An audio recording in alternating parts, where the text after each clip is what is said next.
We've thrown a lot at you guys, lot. and that is actually by design. See, we are now pupils in the Bannon school of what is known as flooding the zone. And in fact, we're all little rats in this petri dish, whereby in the last 2 weeks we've seen Donald Trump and Elon Musk throw everything at the American people and the federal government to see if they can get away with it, to see what they can do to distract us, and to start 100 fires. I mean, truly the arsonists of the federal government.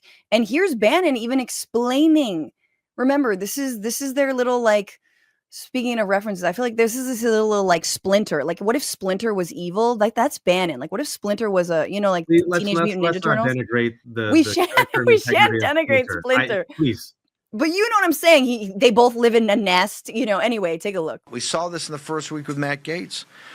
I wish, and I recommended Matt Gaetz stick the whole way. Why?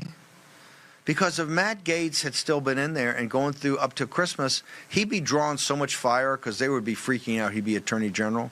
He'd be drawing so much fire, you wouldn't even hear Pete Hicks's name. Cash would be gliding into here. The media, and this is why the constructs always flood the zone. There's only so much they can handle. First of all, they're not particularly bright. They're not particularly hardworking. So you can overwhelm the system quite easily. What do, you fat? I'm sorry. Where'd that come from? The Secretary of Defense is Pete Hegseth. What? Sean Duffy is the head of friggin' transportation. The fact that he says that with a straight face. Anyway, continue. The other thing that, let's be honest, is like, Hegseth would be sailing in there. Hegseth sailed.